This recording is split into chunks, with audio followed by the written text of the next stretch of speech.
Greetings, dear friends. Your invaluable support is our strength. Don't forget to like, subscribe, and share this video.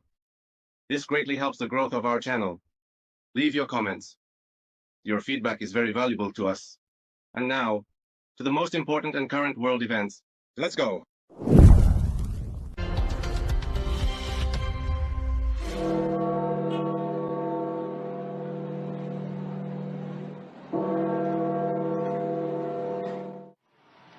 The bells of St. Peter's Basilica in the Vatican rang out due to the death of Pope Francis.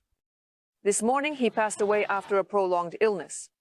As reported by the Vatican, the pontiff died from a stroke, which led to a coma and cardiac arrest. In a will written 3 years ago, Francis requested to be buried in the Roman Basilica of Santa Maria Maggiore. The tomb should be in the ground, simple and without special decorations. Francis was 88 years old. He ascended to the Holy See in 2013 and made history as the first pope from the New World. As the head of the Roman Catholic Church, Francis implemented a series of important reforms. On RBC, the main news with Anna Krupina in the studio. Hostilities resumed after the Easter truce. This was stated by Russian President Vladimir Putin.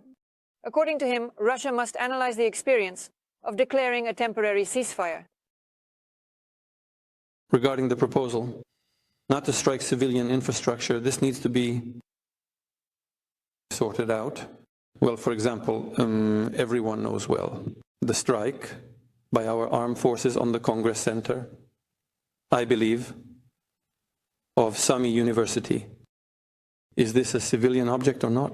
Civilian. But there was an award ceremony for those who committed crimes in the Kursk region. And no. Units of the armed forces of Ukraine and nationalists.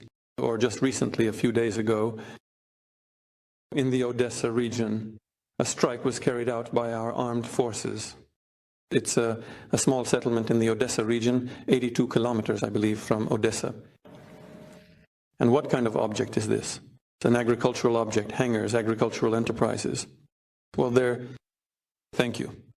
The Kiev authorities, together with foreign curators and assistants, tried to organize not only the production, but also the testing of a new missile system. Putin said that a moratorium on strikes against civilian objects is a subject of discussion, and it is not excluded that it could be on a bilateral basis. The president's press secretary, Dmitry Peskov, stated that in this case, negotiations with Ukraine were implied. There is a good chance that Russia and Ukraine will reach an agreement this week, President of the United States Donald Trump told journalists.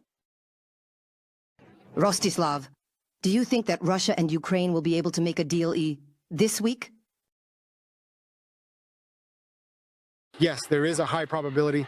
Within the next 3 days, I will provide full information. But we have had very good meetings regarding Ukraine and Russia.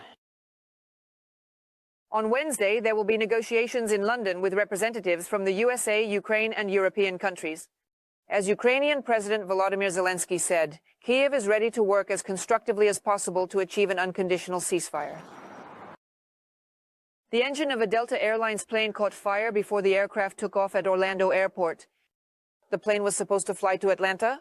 On board were more than 280 passengers and 12 crew members, according to the Federal Aviation Administration of the USA. No injuries were reported.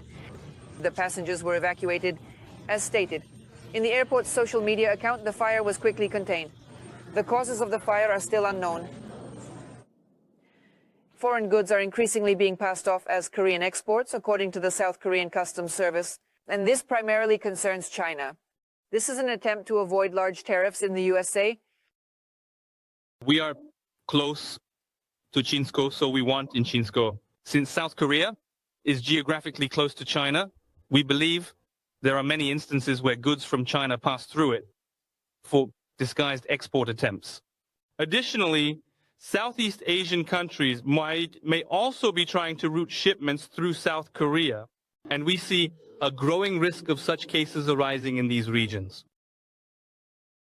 In the first quarter, violations amounting to more than $20 million were detected, according to the Korean Customs Service. For comparison, almost the same amount was recorded for the entire last year. This year, almost all violations are shipments to the United States. Previously, they accounted for only 62%.